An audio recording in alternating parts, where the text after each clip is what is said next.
Gara qabiyyee sattaanutti ce'am. Sagantaa televezyiinii LTV show jedhamuun kan beekamtu gaazexeessituu Beeteleem Taaffasaa dhiibbaa miidiyicha keessatti narra ga'a jettuun hojii dhaabuudhaaf dirqamuu ishee BBC'tti himtee turte. Dhimma kanarratti kan dubbisne abbaan qabeenyaa LTV luba Dr. Gammachiis Dastaa yeroo adda addaa komii gaazexeessituun kun kaafte furuudhaaf yaalii gochaa turuudha dubbatu. Baqqalaa Toomaa bilbilaan dubbiseera. Duraan dursee egaa obboleettii keenya Beetii baay'ee nama kabajnu, baay'ee nama jaallannu, yeroo dheeraa kan wajjin hojjettedha. Hamma humni manni sun danda'utti baay'ee kunuunsa akka isaan godhanii walii wajjin hojjetaniif itti dubbanna. Ani egaa alaalan jira waan ta'eef keessumaa immoo amma haala addunyaan keessa jiru irraa erganni achirraa fagaadhee Ameerikaa dhufee jiraachaa waan jiruuf baay'ee day to day gidduu kana ta'e hin beeku.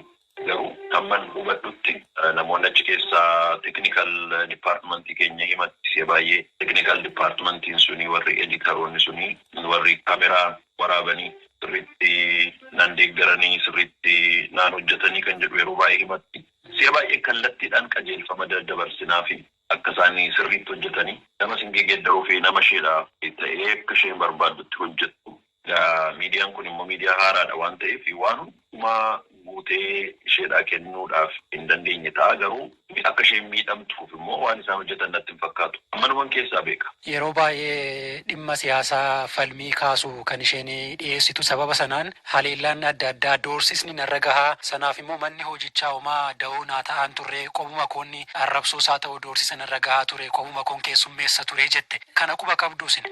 Egaa maal akkuma namni hundumtuu argu sooshaal miidiyaa irratti duulli baay'een inuma ta'a gaazexeessitoota ciccimoo irratti biyya keenyatti isheen immoo ija jabinaanii dubbii ciccimaatti buutii sababii kanaatiif hin ta'a.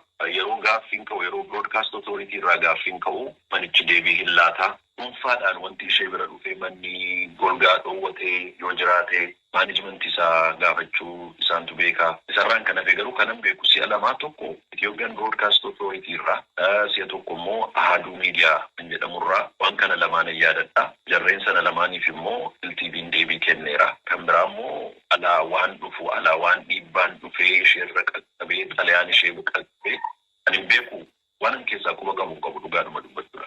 Tole erga waan kana iyyannaa galfattee booda isin dubbisuudhaaf yaalii gootaniittu Dr. Gammachiis. Ishee wajjiniin yoo xiqqaate sagantaa ishee kana deeggaruudhaaf waggoottan lamaan kana keessatti torban nuyi walii hin bilbilin, waliin hin dubbatin, waliin gargaarin hin turre. Karaa hundumaa isheen sadarkaa kanarra geessuu fi deeggarsa goonaaf ammas immoo deeggarsi keenya hin dhaabatu. Maa'inni boqonnaa fudhachuun barbaada.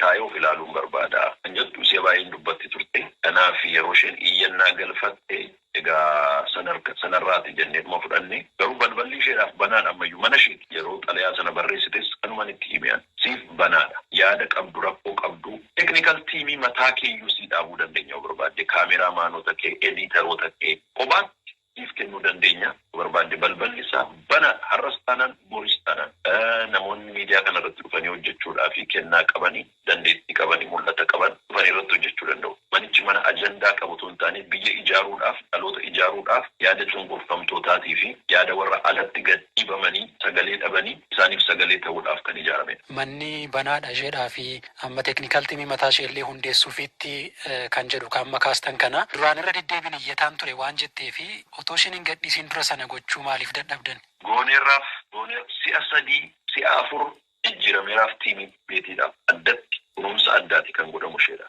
Isheenis isa kana beekti. Kanaaf kanaan duras itti dubbatameera godhameera anamma isheen hammeessaa jiran garuu akka isheedha mijatutti akka isheen hojjechuudhaaf dandeessutti mijeessina. Tasa pirinsipilii hojii nuyi qabnu keessaa nama gadhiibuunii fi nama miidhuun nama gaddisiisuun kaayyoo keenyas miti ayidiyooloojii keenyas miti nama itti tolee itti gammaddee akka isheen hojjechuu barbaanna. Kanaaf ammas irra deebi'ee kanan jedhu suma kana baqqala.